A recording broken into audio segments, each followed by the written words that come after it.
Il y a des grandes différences entre les fonds, à la fois sur l'appétence qu'un fonds peut avoir sur tel ou tel secteur. On a des fonds généralistes qui investissent un peu dans tous les secteurs.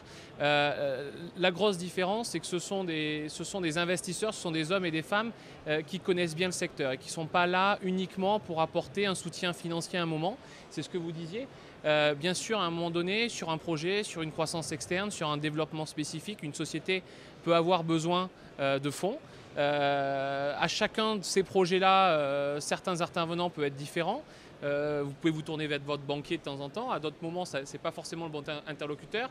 Et quand vous vous tournez vers un fonds d'investissement, il faut vous poser un certain nombre de questions. Et se poser un certain nombre de questions, c'est avec quelle philosophie j'ai envie d'ouvrir mon capital, notamment si vous êtes une société familiale. La spécificité d'ACE Management, c'est au-delà d'apporter ce soutien financier, va vous apporter des réponses à certaines de vos questions et un support à certains de vos projets. Ils vont être capables de bien vous conseiller sur telle ou telle stratégie de croissance externe. Ils vont être capables de réfléchir avec vous sur l'organisation, sur tel ou tel système d'information à mettre en place en lien avec vos projets de développement, en lien avec la taille que vous voulez atteindre. Ils ont cette capacité aussi de se projeter à l'international avec vous. Ils ont notamment un bureau au Canada. Ils couvrent la plupart des régions en France et aujourd'hui se projettent vers d'autres pays européens.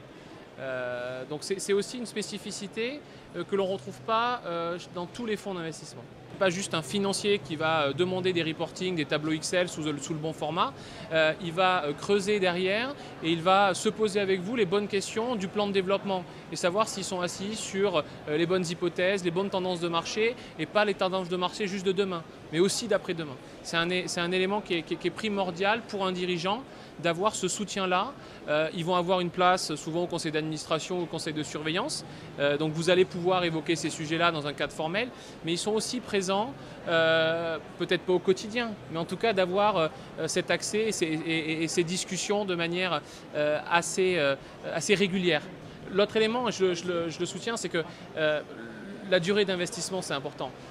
Et si on est juste là pour mettre en place un LBO et sur 3 ou 5 ans avoir son retour d'investissement sur 25 ou 30%, ce n'est pas forcément le bon créneau dans ce secteur où on a besoin d'investir sur le long terme. Il y a des projets, il y a des cycles et être capable d'investir sur 15 ans et du coup d'avoir un ou deux cycles et de gérer ces cycles-là dans la période d'accompagnement, c'est un vrai plus. Le sujet, c'est aussi, est-ce que la société, bien évidemment, elle va être dans le bon secteur, c'est le secteur de l'aéro.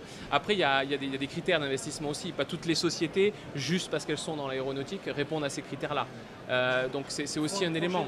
Il faut un projet d'entreprise, il faut une certaine maturité aussi. On cherche au moins à partir d'une dizaine de millions d'euros de chiffre d'affaires. Ça répond à un certain nombre de critères, notamment en termes d'équipe managériale, en termes de système d'information. Tous ces éléments-là, c'est pas un fonds venture, c'est pas un fonds start-up non plus. Les critères pour que la société soit éligible, bien évidemment le secteur, mais il y a d'autres critères plus intrinsèques à la société qui sont importants.